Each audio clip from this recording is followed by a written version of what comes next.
어린이날에 어느 분이 카페에 갔답니다. 그러다가 의도치 않게 뒤에서 한 부자가 이야기하는 것을 엿듣게 됐습니다. 아빠가 초등학생 아들한테 이렇게 말합니다. 야, 우리 집에 가면 게임하자. 그러니까 아이가 대답하죠. 구몬 숙제해야 돼. 그래도 아빠가 야, 구몬 숙제만 하고 우리 같이 게임하자.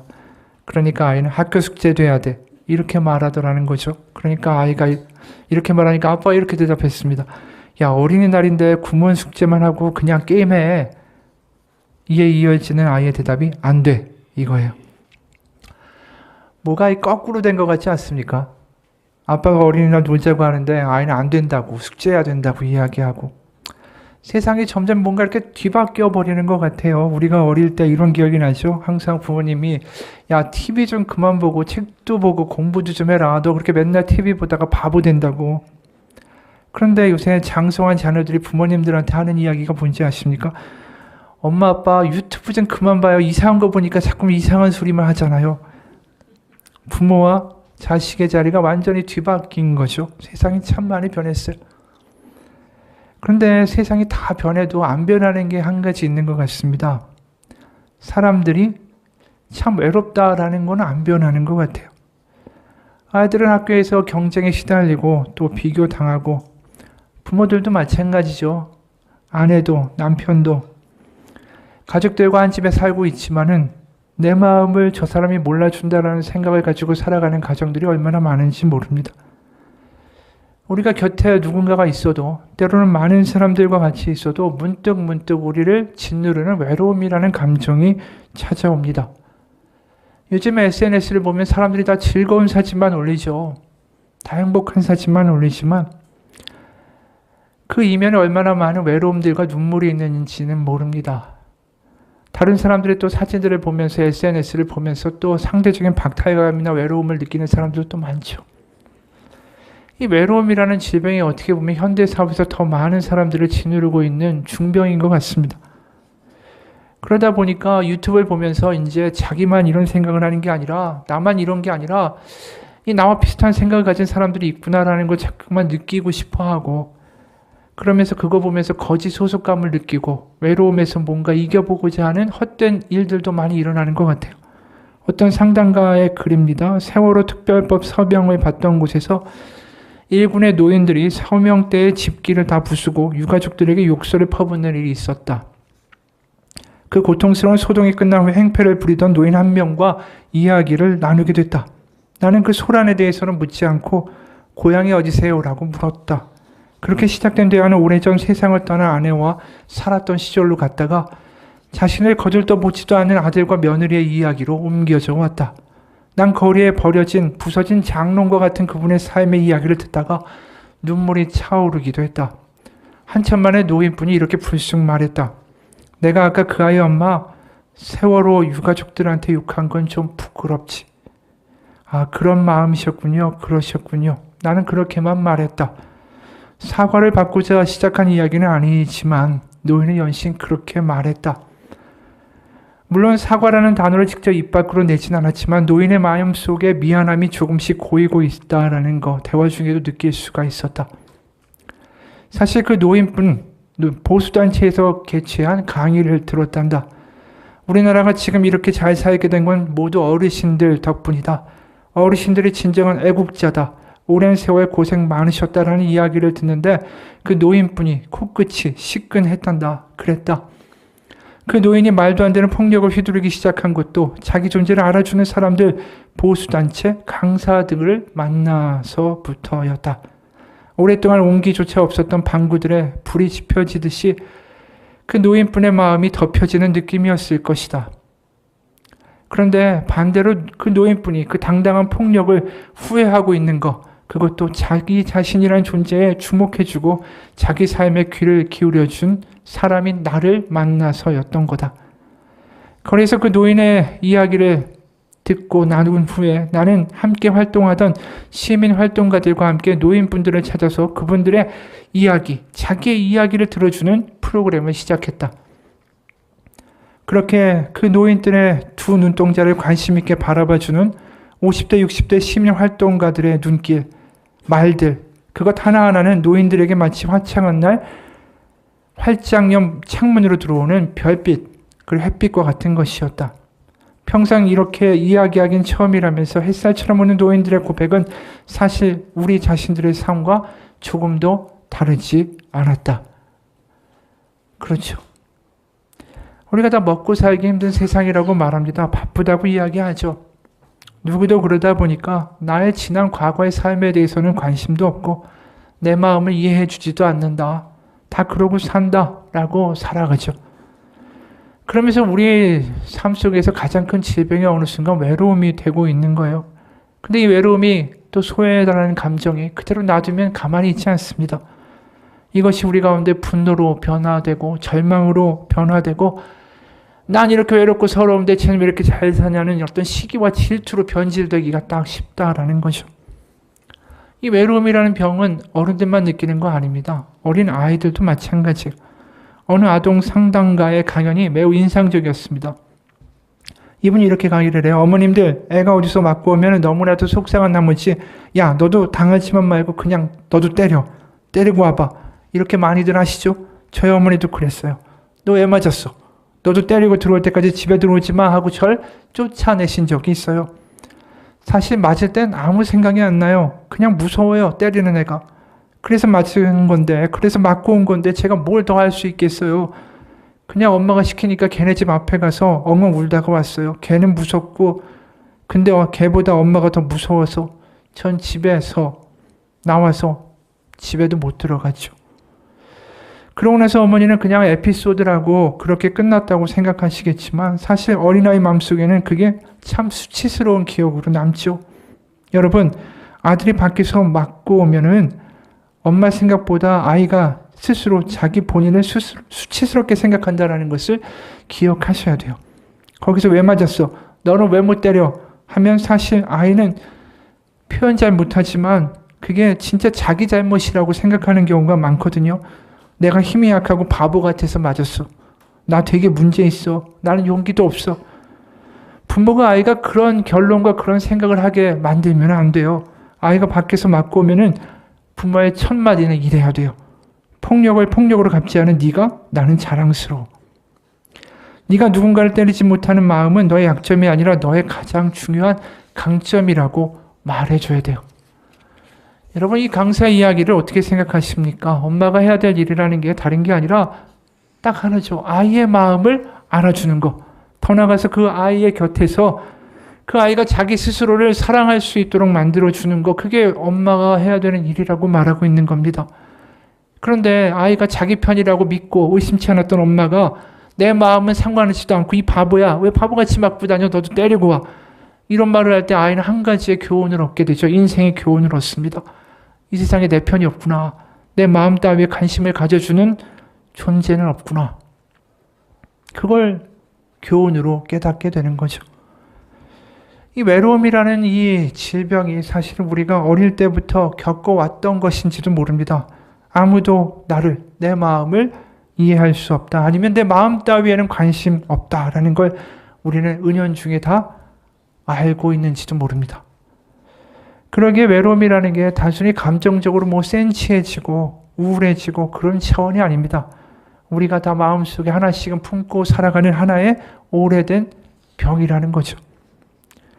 지금도 우리가 먹고 살기 힘든 세상 가운데서 내 마음을 털어놓지 못하고 그냥 묻고 그렇게 살아갈 때가 얼마나 많습니까? 가장은 가장이라서, 엄마는 엄마고 아빠는 아빠라서 다들 자기의 마음을 돌보지도 못한 채 그냥 외롭게 살아갈 때가 너무나도 많습니다. 그래서 가만히 보면 아이는 아이대로, 아내는 아내대로, 남편은 남편대로 다 각자의 짐을 짊어지고 다 외롭게 살아갈 때가 많다라는 거죠.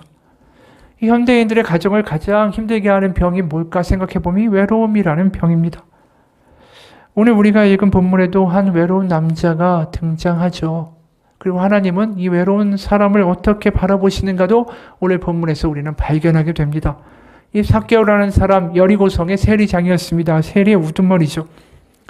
그 당시에 모든 생산이 사람의 노동력에 의존하던 당시에 이 몸이 작고 왜소했던 이 사람은 태어날 때부터 어떻게 보면 하나님의 저주를 받은 사람이다라고 여겨졌죠. 자신이 작게 태어나고 싶어서 작게 태어난 거 아닌데 태어나면서부터 사회에서의 아웃사이더가 되어버립니다. 그러다 보니까 어릴 때부터 얼마나 많은 서러움을 받았고 외로움을 느꼈겠어요. 그런데 세상 그 누구도 그 사람의 서러움과 외로움 따위에는 관심조차 없었습니다. 그래서 그는 결심했죠. 나 자신을 지킬 수 있는 것은 나밖에 없다. 세상에 나의 마음을 털어놓고 믿을 수 있는 존재와 대상이라는 것은 없다라는 것을 배운 거죠. 그래서 여리고에서 가장 돈벌이가 잘 되는 직업을 찾습니다. 그게 세리라는 직업이었죠. 그 당시 여리고는 고대의 교통과 무역의 중심지였습니다. 동쪽으로는 왕의 대로라고 불리우는 국제 무역로가 지나가고 또 서쪽으로는 바닷길이 있었기 때문에 엄청난 무역 활동이 있었던 도시예요. 거기서 가장 좋은 돈벌이가 바로 세리였습니다. 이 많은 교역이 일어나니까 얼마나 많은 세금을 걷게 됩니까? 그런데 이 세리들이 대부분 이 로마에서 정한 세율보다 더 높이 때려가지고 많은 금액을 징수합니다. 그리고 로마에는 정해진 금액만 보내고 나머지는 다 자기가 착취하는 것이 관행이었죠. 그러니까 삭개오는 엄청난 부자가 됩니다. 그냥 세리도 아니고 세리의 우두머리였기 때문이죠. 근데 그에 반해서 동시에 같은 민족 유대인들에게는 엄청난 비용을 받는 매국노가 되는 것도 당연한 거였습니다. 그래서 오늘 7절에 이런 말씀이 나오죠. 무사람이 보고 수군거려 이르되 저가 죄인의 집에 유하로 들어갔도다 하더라. 삭개오는 모든 사람들이 앞에서는 뭐라고 하지 못하지만 뒤에서는 죄인이고 저주받을 자라고 그렇게 수군덕거렸던 겁니다. 하지만 삭개오는 그것 자체가 아무 상관이 없었어요. 애초에 다른 사람들이 자신을 알아주거나 자신의 마음을 이해받고자 하는 생각조차도 아예 없었기 때문이죠. 다른 사람들이 나를 매국노, 죄인, 뭐라고 부르든지 말든지 나는 차라리 권력과 돈으로 저 사람들을 굴복시키는 삶을 살겠다. 이해받기보다는 굴복시키겠다라는 게 그 사람의 철칙이었기 때문이죠.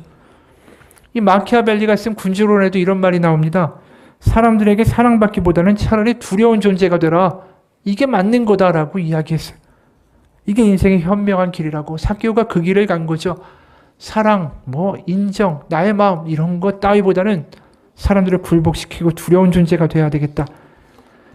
그런데 그렇게 살았던 삭개오가 마음은 어땠을까요?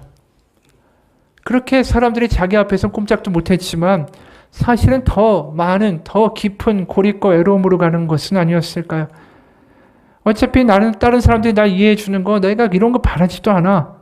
그럴 바에야 내가 내 마음대로 살아야지. 마음의 문을 걸어 닫고 살지만 주변에서 수군거리는 소리를 안 들을 수가 없죠.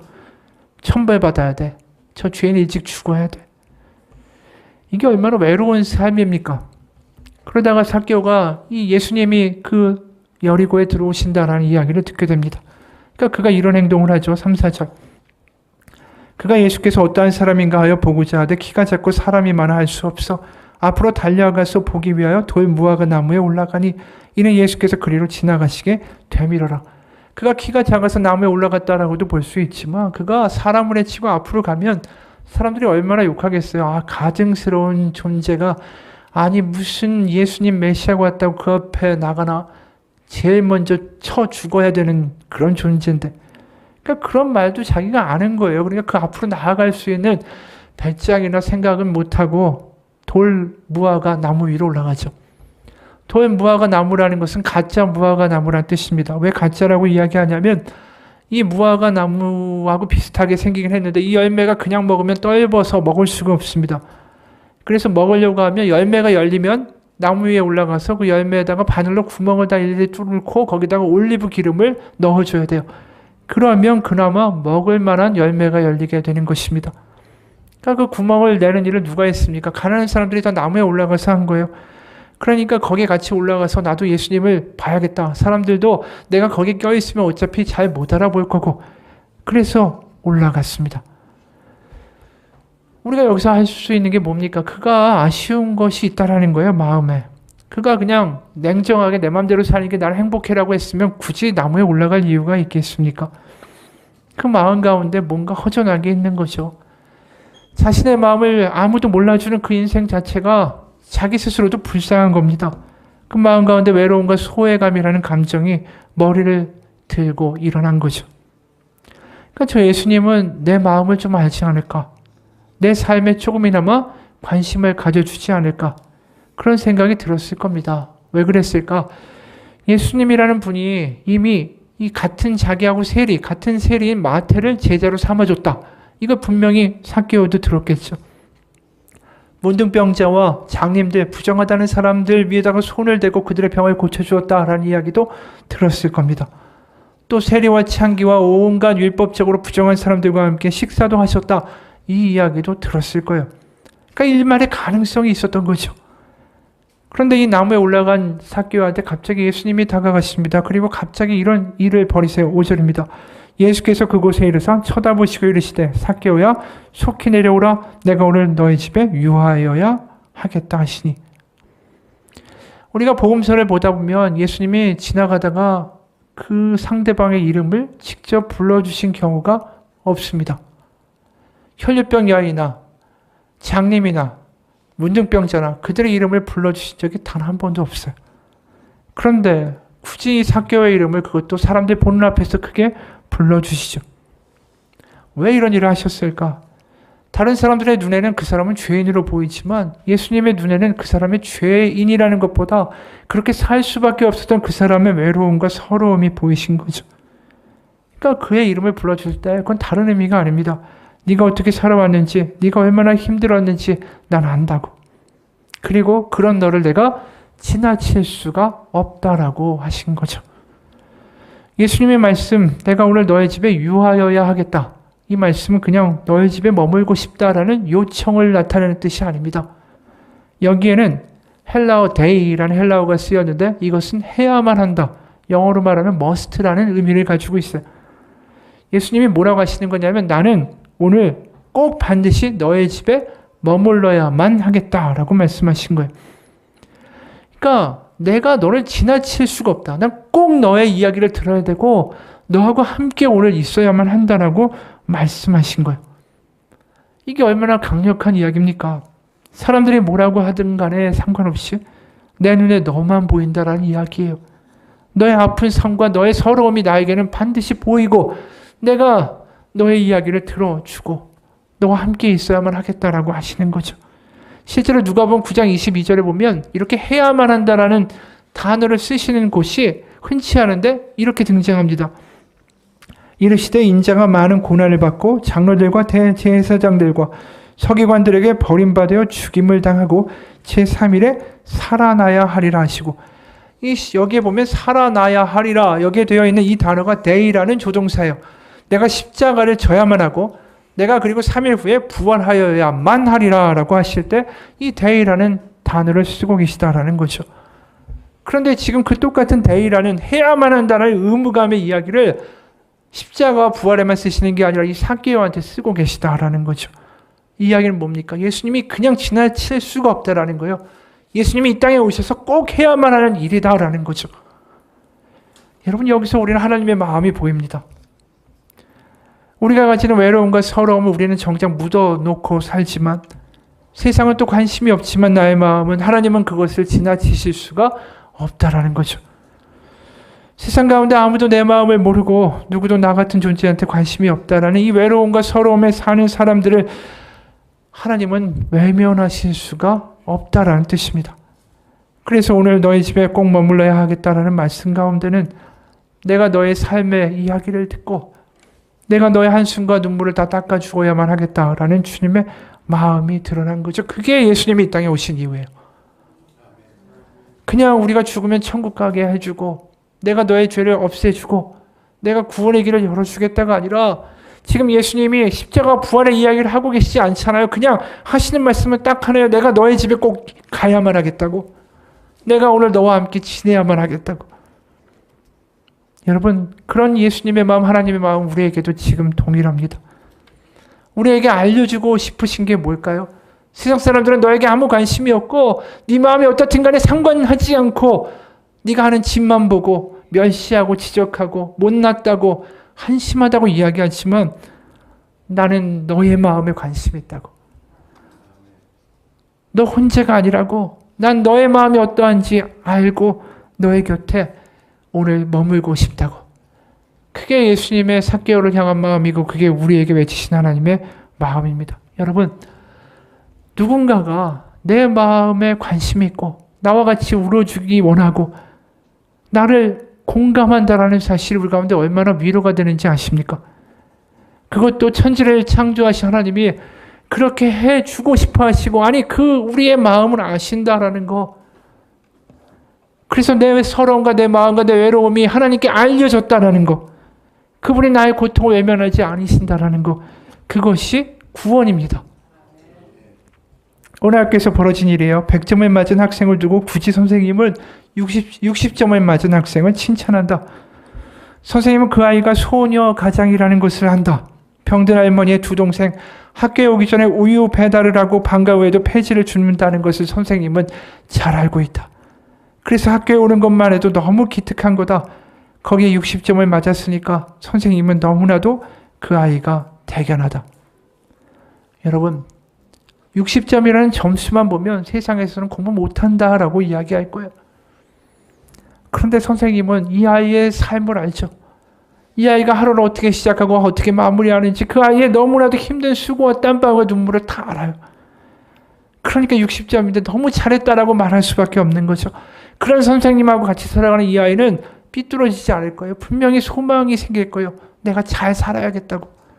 근데 만약에 선생님이 이런 사정 따위는 관심도 없고 그냥 야 공부도 못하는 애가 맨날 학교 와서 졸기만 하고 야 한심하다. 네가 커서 뭐가 될지 내가 아이고 이렇게 말한다면 이 아이의 마음에는 뭐가 생길까요? 그래, 세상에서 나 알아주는 사람은 아무도 없어. 어떻게 수단과 방법을 가리지 않고 돈을 벌어서 내가 성공하고 나를 무시하는 존재들에게 내가 복수해줘야지. 이런 생각밖에 더 들었겠습니까? 이 아이한테는 뭐가 구원이었을까요? 자신의 마음을 헤아려주는 이 선생님이 그 아이에게는 구원이었던 겁니다. 오늘날 우리도 마찬가지예요. 우리가 살다 보면 되게 힘들죠. 쉬운 인생이 없습니다. 남편이 밤 늦게 집에 들어와요. 퇴근하고 와서 아내한테 갑자기 이런 말을 던집니다. 야, 나 내일부터 회사 안 나가. 이 말에 아내가 바로 쏘아 붙입니다. 야, 그러면 우리 집 이제 뭐 먹고 살 건데? 남편이 다시 말하죠. 내가 돈 버는 기계냐? 아내는 지지 않습니다. 당신 혼자만 회사 다녀? 다들 어렵게 다녀. 다 참고 사는 거야. 이 대화 속에 무슨 구원이 있고 무슨 감격이 있습니까? 만약에 남편이 회사 안 나가 이럴 때 아내가 오늘 회사에서 기분 언짢은 일이 있었나 봐.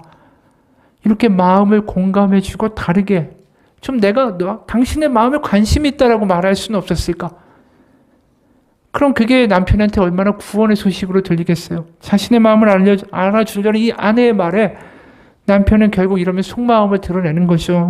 김 부장이 오늘 또 괜히 생트집을 잡고 사람을 힘들게 하네. 그 말에 아내가 맞장구 치죠. 정말 힘들고 화났겠구나.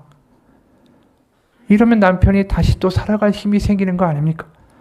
우리 모두가 마찬가지예요. 외로움이라는 게 당연한 거다. 뭐 그러고 사는 거다라고 하지만 내 마음을 알아주는 누군가가 있다는 거, 그게 우리에게는 구원일 수가 있다는 겁니다.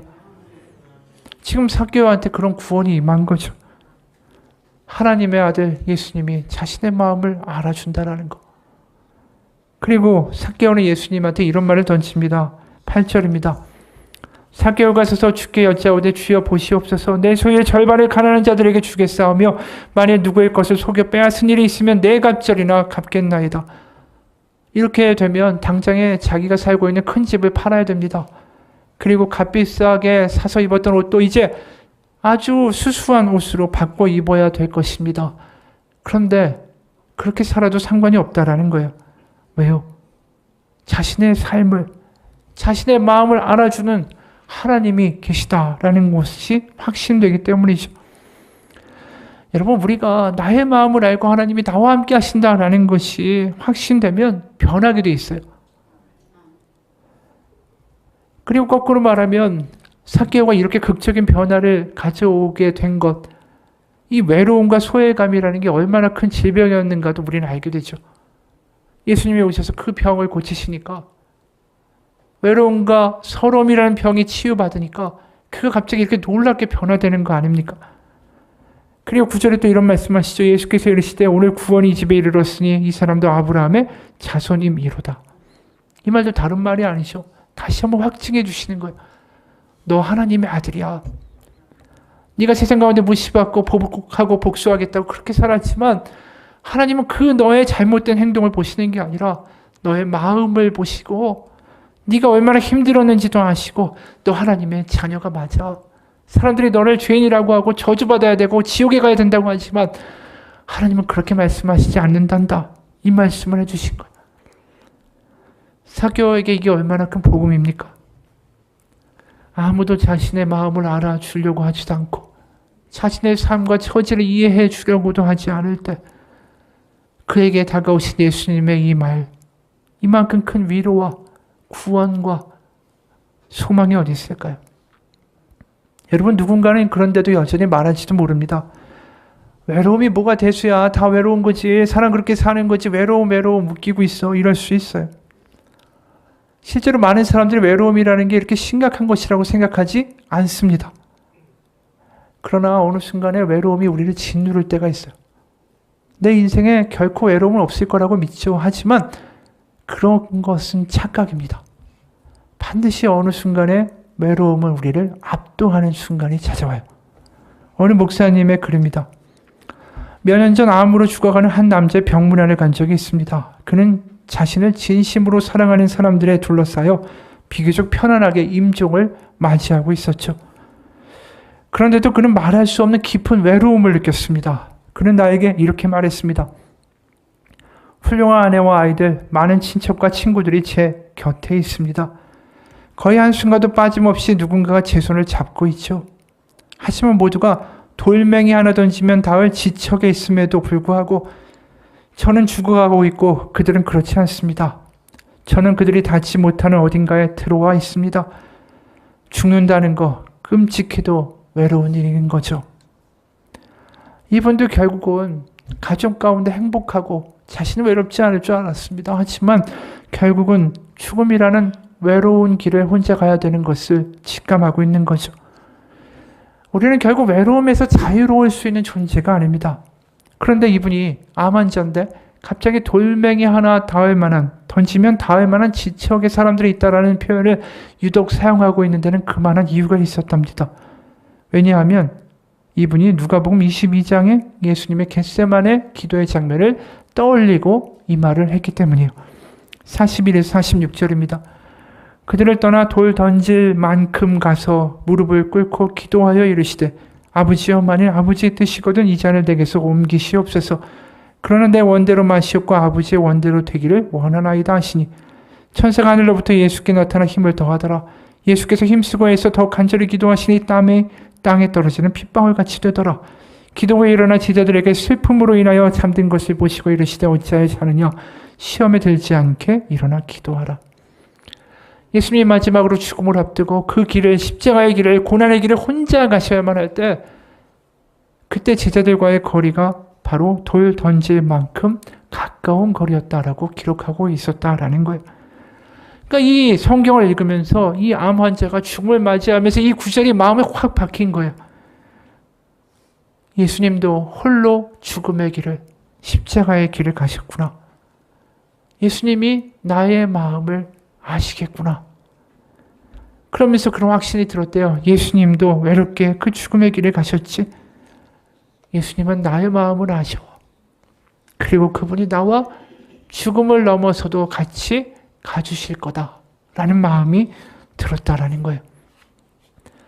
여러분, 우리가 죽음 넘어서까지, 그 어떤 어둠 넘어서까지 우리와 함께 하시는 하나님, 바로 예수님, 그분 없이는 이 외로움이라는 것을 이겨낼 수 있는 힘이 없습니다. 우리가 믿는 사람, 내가 의지하는 사람, 저 사람은 내 마음을 알아주겠지라고 하지만 때로는 그 사람마저도 나를 힘들게 할 때가 있다라는 것을 알게 됩니다. 우리는 성경에서 다른 메시지를 읽는 게 아니에요. 성경을 읽어가면서 계속 우리는 하나의 메시지를 보게 됩니다. 하나님이 나와 함께 하신다고. 하나님이 우리를 아신다고. 하나님이 우리를 공감하신다고. 그렇기 때문에 우리가 신앙생활에서 가장 위험한 때가 언제인지 아십니까? 삶에 갑자기 사고가 닥쳤을 때? 아닙니다. 갑자기 병에 걸렸을 때? 아니에요. 갑자기 경제적인 위기가 닥쳤을 때? 아닙니다. 우리의 신앙에서 가장 적신호가 켜졌을 때는 바로 내가 혼자라고, 아무도 내 마음 알아주지 않는다고. 그러한 생각이 나에게 확신이 되고 믿음이 되고 그 생각의 외로움에 완전히 빠질 때가 가장 우리의 신앙 가운데 위험한 때입니다. 하나님도 내 마음 몰라. 아내도 몰라. 남편도 몰라. 자식도 모르고 나는 혼자고 나는 외로워. 이게 나에게 확신될 때 나의 신앙은 뿌리채 흔들리고 있다는 반증입니다. 여러분, 외로움이라는 것이 얼마나 심각한 문제였으면 예수님을 뭐라고 합니까? 임마누엘 하나님이라고 부르지 않습니까? 마태복음 1장 23절 보라 처녀가 잉태하여 아들을 낳을 것이 그의 이름은 임마누엘이라 하리라 하셨으니 이를 번역한즉 하나님이 우리와 함께 계시다 함이라. 그러니까 예수님을 굳이 이렇게 부르는 이유가 뭐겠어요? 함께 계시다. 예수님이 승천하시면서도 꼭 이야기를 남겨주십니다. 마태복음 28장 19, 20절입니다. 그러므로 너희는 가서 모든 민족을 제자로 삼아 아버지와 아들과 성령의 이름으로 세례를 베풀고 내가 너희에게 분부한 모든 것을 가르쳐 지키게 하라 볼지어다 내가 세상 끝날까지 너희와 항상 함께 있으리라 하시니라. 여러분, 믿음은 어떻게 보면 복잡한 것 같지만 아주 단순합니다. 어떤 상황에도 어떤 날까지도 끝날까지 하나님은 나와 함께 하신다. 그걸 붙들고 살아가는 게 믿음이라는 거예요. 그게 믿어지면 외로워질 수가 없겠죠. 우리가 외로움에 빠져서 허우적거리는 순간에 어떤 일이 벌어지는지 아십니까? 예수님이 이 땅에서 하신 일도 그분이 나와 함께하기 위하여 이 땅에 오신 성육신의 사건도 다 의미를 잃어버립니다. 내가 외로움에 짓눌리고 거기에 압도되는 순간에 하나님이 우리를 공감하시고 우리의 삶을 아신다라는 믿음도 다 의미를 잃어버리죠. 십자가의 예수님의 고난도 의미가 사라집니다. 여러분, 우리가 우리 스스로를 가만히 놔두면 점점점 더 외로움의 수렁으로 빠져들고 맙니다. 그렇게 놔두지 마세요. 외로움, 그냥 감정이지, 그럴 수 있지. 그러면서 거기에 그냥 어느 순간 내 발을 디디는 순간에 점점 거기에 빠져들게 되고 그럼 거기에 결말은 절망밖에 없어요. 어느 미국의 상류층 부부가 사교 파티에 참석하려고 막 집을 나서는데 전화벨이 울리더랍니다. 전화를 들어보니까 아들이 엄마 저예요. 베트남에서 군복무가 끝나서 이제 집에 돌아가려고요. 정말 잘됐네. 집에는 언제 오니? 그런데 제가 친구 한 명을 집에 데려가고 싶어요. 괜찮아. 며칠간 함께 지내도 돼. 엄마 그런데 그 친구에 대해서 미리 좀 알려둬야 할 사실이 있어요. 그 친구가 다리는 모두 잘렸고 한쪽 팔이 없어요. 얼굴도 심하게 손상되었고 눈과 귀도 한쪽씩 잃었어요. 근데 쉴 곳이 꼭 필요한 친구예요. 저 그 친구와 같이 살고 싶어요. 그 말에 어머니는 머뭇거렸습니다. 얘야, 그 친구하고 함께 사는 건 좀 무리야. 네 친구 사정은 정말 안 됐는데 주위 사람들이 어떻게 생각하겠니? 또 뭐라고 설명할 거야? 네 아빠나 네 친척들한테도. 이야기를 미처 끝내기도 전에 아들은 전화를 끊었죠. 그날 밤 부부가 파티에서 돌아왔을 때 캘리포니아의 한 마을의 경찰서에서 전화를 달라는 메시지가 남겨져 있었습니다. 경찰서장은 그 전화에 이렇게 말했습니다. 오늘 길에서 한 젊은이를 발견했습니다. 두 다리와 한쪽 팔이었고 얼굴은 심하게 손상되어 있었죠. 눈과 귀도 한쪽씩 없었는데 머리에 총을 쏴서 자살했더군요. 신원을 확인해 보니까 당신의 아들이었습니다. 이게 뭘 말합니까? 아들은 친구라고 이야기했지만 그게 자신의 이야기였어요. 그러면서 어머니하고 통화하면서 알게 된 거죠. 한 사람도 나의 처지를 이해해주고 용납해줄 사람이 없구나. 그 확신과 그 믿음이 강하게 드니까 이 아들은 자살할 수밖에 없었던 겁니다. 여러분, 세상 누구나 믿음과 확신을 가지고 삽니다. 돈이 나를 지켜줄 거라는 믿음을 갖기도 하고요. 저 사람이 나에게 절대로 배신하지 않을 거라는 믿음을 갖기도 합니다. 누구나 그 믿음을 가지고 사는데 무엇을 어떻게 믿느냐가 우리의 인생을 완전히 바꿀 수가 있습니다. 여러분은 어떠한 믿음을 가지고 살아가십니까? 이미 말한 대로 우리에게 믿음은 복잡한 게 아닙니다. 하나님이 세상 끝날까지 어떠한 상황 속에서도 사람들이 나에게 뭐라고 한다 할지라도 나와 함께 하신다.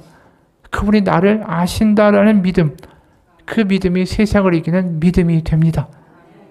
그리고 그 믿음이 오늘날 이 세상의 수많은 교회를 만들어낸 귀한 믿음입니다. 여러분, 교회는 다른 걸 선포하는 게 아닙니다. 우리가 못났고 연약하고 실족하고 때로는 죄를 짓고 때로는 엉망으로 살아가고 있지만, 그렇게 돼버린 나를, 나 자신도 이유를 모르지만 하나님은 내 삶의 외로움과 서러움을 아신다고, 내가 그렇게 되어버린 그 모든 나의 마음의 연약함도 아신다고, 그리고 그 이야기는 당신만의 이야기뿐이 아니라 나도 똑같이 연약한 사람이라고. 우리는 그래서 교회에서 뭘 듣게 됩니까? 당신 혼자가 아니라고. 그거에 우리는 하나님 안에서 선포하고 서로 간에도 이야기하는, 바로 그것이 교회여야만 하는 거 아닙니까? 그래서 성경을 읽다 보면 계속해서 얼마나 많은 이야기가 나오는지 몰라요. 우리 하나라고. 에베소서 4장 2절에 4절입니다. 모든 겸손과 온유로 하고 오래 참음으로 사랑 가운데 서로 용납하고 평안에 매는 줄로 성령이 하나 되게 하신 것을 힘써 지키라. 몸이 하나요 성령도 한 분이신 이와 같이 너희가 부르심의 한 소망 안에서 부르심을 받았느니라. 이 하나님이 우리 가운데 교회를 주신 이유가 하나가 되라는 것이죠. 이 하나라는 말이 얼마나 따뜻하게 들리는지 모릅니다. 외로움을 넘어선 하나가 되라는 것. 어떻게 보면 교회가 싸워야 할 대상은 외로움이에요. 그래서 바울 서신을 읽다 보면 함께, 서로, 이런 단어가 얼마나 많이 나오는지 모릅니다. 몇 개 구절만 봅니다. 로마서 12장 15절, 즐거워하는 자들과 함께 즐거워하고 우는 자들과 함께 울라. 빌립보서 2장 17, 18절, 만일 너희 믿음의 재물과 섬김 위에 내가 나를 전제로 드릴지라도 나는 기뻐하고 너희 무리와 함께 기뻐하리니 이와 같이 너희도 기뻐하고 나도 함께 기뻐하라. 함께라는 말이 얼마나 강조됩니까? 갈라디아서 6장 2절에도 또 나와요. 너희가 짐을 서로 지라 그리하여 그리스도의 법을 성취하라. 서로 짐을 지라고, 혼자서만 낑낑거리게 나 혼자라는 거 느끼게 하지 말라고, 옆에 사람 좀 짐 좀 들어주라고. 여러분, 교회가 싸워야 할 대상이 외로움이에요. 흔히들 말합니다. 교회가 싸워야 될 것은 악의 세력이고 사탄이고 영적 싸움을 해야 되고 세상이다. 이런 말 많이 합니다. 근데 성경에는 의외의 말이 나옵니다. 요한복음 16장 33절, 이것을 너에게 이르는 것은 너희로 내 안에서 평안을 누리게 하려 함이라. 세상에서는 너희가 환난을 당하나 담대하라. 내가 세상을 이기었노라. 여기에 뭐라고 되어 있습니까? 너희가 세상을 이겨야 한다라고 말씀하지 않습니다. 이미 하나님은 세상을 이겼다라고 과거형으로 말씀하세요. 로마서 8장 1절 2절입니다. 그러므로 이제 그리스도 예수 안에 있는 자에는 결코 정죄함이 없나니 이는 그리스도 예수 안에 있는 생명의 성령의 법이 죄와 사망의 법에서 너를 해방하였습니다. 이것도 과거입니다. 예수님이 십자가에서 이미 승리하셨다, 해방하셨다, 과거형으로 말하는 거예요. 이런 것을 보면 우리가 뭘 생각하게 됩니까? 교회가 악과 사탄과 죄와 싸우는 곳이 아니에요. 그 싸움을 이미 예수님이 승리하신 싸움입니다. 교회가, 신앙 공동체가 싸워야 할 싸움은 뭘까요? 대상은 뭘까요? 외로움입니다. 실제로 초기 기독교 공동체가 가장 크게 벌였던 싸움이 뭔지 아십니까? 외로움이었어요. 그러니까 누군가를 홀로 두지 않고 서로를 받아들이고 어떻게든 우리가 하나라는 것을 기억하고 느끼면서 살아가려는 싸움을 끝까지 했다라는 거죠. 그 당시 사회에서 계급 얼마나 중요합니까? 귀족이 노예 같이 어울릴 수 없어요. 노예는 짐승이니까. 그런데 노예인 사람한테 가서 당신은 혼자가 아닙니다라는 말을 해주는 것이 얼마나 파격적인 일이었는지 아십니까?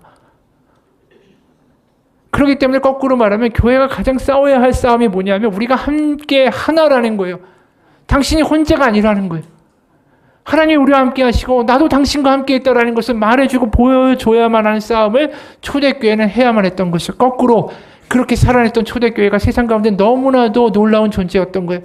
어떻게 저렇게 살아갈 수가 있을까? 여러분, 지금도 마찬가지입니다. 지금은 계급사회가 없어졌다라고 말하지만 우리 가운데도 다 힘들고 지친 사연들을 가진 사람들이 얼마나 많은지 모릅니다. 그런데 그건 너의 문제고 나는 나대로 힘들고 넌 너대로 힘들고 너 힘드냐? 나도 힘들어. 이게 아니라 우리가 다 같이 하나님 앞에 은혜를 구하는 나도 당신처럼 힘들었고 당신의 아픔을 내가 공감할 수 있다라고 같이 기도해 줄 수 있는 우리가 될 수 없을까? 그게 우리가 해야 되는 싸움이라는 거예요. 그냥 하나님 잘 믿고 우리 천국 갑시다. 그리고 나는 잘 먹고 잘 살고 저 사람은 어렵고 그거 나 상관없어요. 나 하나님 믿었으니까 천국 가요. 이게 무슨 교회냐라는 거예요. 우리가 해야 될 싸움은 그런 싸움이 아니라 내가 잘 먹고 잘 살고 복 받는 싸움을 하고자 하는 게 아니라 우리 주변에 누군가도 혼자라고 홀로 두지 않는 싸움. 당신의 고통과 어려운 가운데 우리 같이 하나님께 나아갑시다. 하나님이 당신을 아시고 나를 아시고 당신의 어려움 나도 공감할 수 있습니다. 나도 그렇게 엉망이었지만 하나님이 나를 지금까지 도우셨습니다. 이 이야기를 해줄 수 있는 그 교회가 우리의 연약함을 이야기할 수 있는 교회가 바로 우리에게는 구원인 겁니다. 그렇기 때문에 우리의 연약함과 우리의 못난 모습을 이야기할 수 있는 곳이 교회가 돼야 되는 거죠. 그래서 신앙 공동체는 우리가 혼자라는 생각과 싸워나가는 것입니다. 우리가 응급실이나 병원 수술 대기실 앞에 가보면 느껴지는 게 하나 있습니다. 그 앞에 있는 모든 사람들이 다 똑같은 심정이에요. 지금 수술에 들어가 있고 응급실에 들어가 있는 가족이 정말 회복되고 다시 건강해져서 함께 살아갈 수 있기를 기다리는 마음. 그래서 의사의 말 한마디에 희비가 왔다가 하는 똑같은 심정으로 그 앞에서 기다리고 있다고요. 여러분 그게 우리예요. 결국 우리는 하나님 앞에 갈 거고 이 땅을 살아가면서 수많은 어려움들 가운데 우리의 연약함을 고백할 수밖에 없는 존재라는 거. 우리는 서로에게 하나님이 살아계시다라는 말을 해주고 서로의 어려움 가운데 공감하고 서로의 어깨를 빌려줘야 하는 부름을 받은 사람들입니다. 교회 안에서 외롭다. 아무도 나에게 관심 없다. 나는 혼자라는 생각이 들기 시작할 때 교회는 무너지기 시작합니다. 이 외로움이라는 병이 교회를 완전히 망가뜨리고 엉망을 만드는 거예요. 어느 노숙자 사역을 하던 사모님이 한 노숙자에게 너무 시달렸습니다. 어느 날 기도를 하면서 하나님께 하소연했어요. 근데 하나님이 마음에 감동을 주셨죠. 그분이 이렇게 말합니다. 나의 생각과는 다르게 가슴 깊은 곳에서부터 아주 아픈 애통함이 뜨거운 눈물로 쏟아져 나왔다. 성령께서 그 못된 노숙자를 불쌍히 여겨 우시는 눈물이었다. 억지로 눈물을 멈추고 설교를 시작했다. 그런데 그 노숙자가 내가 설교하는 그 시간 내내 펑펑 울고 있는 게 아닌가. 예배가 끝난 후에 그는 나에게 눈물로 범벅이 된 얼굴로 다가왔다. 사모님, 나 때문에 우셨죠? 아까 예배 전에 사모님이 나 때문에 울고 있는 게 다 느껴졌어요. 이제 행패 부리지 않을게요. 그동안 내가 왜 소리도 지르고 화분도 발로 차서 깨트렸는지 아세요? 나 마음이 너무 아파서 그랬어요. 그 이후 나에게는 이상한 버릇이 생겼다. 노숙자들의 어떠한 행동에도 조금도 화가 나지 않는 것이다. 나는 이상한 행동을 하는 노숙자들의 손을 잡으면서 말한다. 너무 아프군요. 아파서 그러시는 거죠. 그 말을 하고 그를 쳐다보자 술로 빨개진 눈에서 눈물이 흐르는 게 아닌가. 나는 마음속으로 말한다. 그래, 저 사람이 너무 아파서 그러는 거야. 말기암 환자가 토하고 싶지 않아도 병의 증세로 어쩔 수 없이 토하는 것처럼 노숙자들은 마음이 아픈 사람이야. 치료받아야 되는 사람들이지. 아파서 그런 거고 욕하는 것도 발로 차는 것도 그 어떤 행패도 아파서 그러는 거고 심하면 심할수록 더 아파서 그런 거지. 많이 아픈 거지. 이 사모님이 노숙자 사역을 하면서 알게 된 게 있죠. 그 노숙자들이 왜 행패를 부릴까요? 아무도 내 마음 알아주지도 않는다고. 나 완전히 버려졌다고. 그 안에 쌓였던 서러움과 분노가 엉뚱한 대로 폭발되어 나온 거죠. 주목받고 싶고 억울하고. 여러분, 이 외로움이라는 것만큼 우리를 망가뜨리는 것이 없습니다. 우리에게 복음은 하나님이 어떠한 상황에도 우리와 함께 하신다라는 사실입니다. 그리고 우리는 주변에 있는 사람들에게 말해 주어야 됩니다. 당신은 혼자가 아니라고. 바로 삭개오의 하나님이 우리 하나님이고 지금도 우리의 마음에 귀 기울여 주시는 하나님이 우리의 하나님이십니다. 여러분, 그 하나님과 함께 이 세상 끝날까지 걸어가시는 믿음의 삶을 사시기를 축원합니다. 같이 기도하겠습니다. 하나님, 외로움이라는 감정을 어느 순간 무시하고 삽니다. 혼자라는 생각이 들지 않기 위해 차라리 술을 마십니다. 외롭고 서러우면 핸드폰을 붙잡고 게임을 합니다. 하지만 그 마음을 아무도 알아주지 않습니다. 그렇게 살아가는 게 인생이라고 어려서부터 배웠습니다. 그렇게 살았고 그렇게 사는 게 익숙해졌습니다. 하지만 하나님, 삭개오를 지나칠 수 없으셨던 예수님의 마음이 하나님의 마음이라고 믿습니다. 저를 지나치지 못하는 하나님의 마음이 있으심을 믿습니다.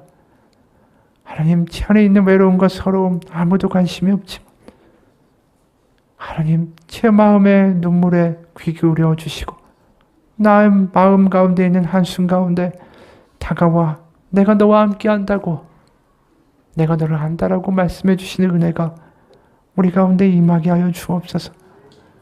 그것이 믿어지면 저는 다시 살 수 있을 것 같습니다.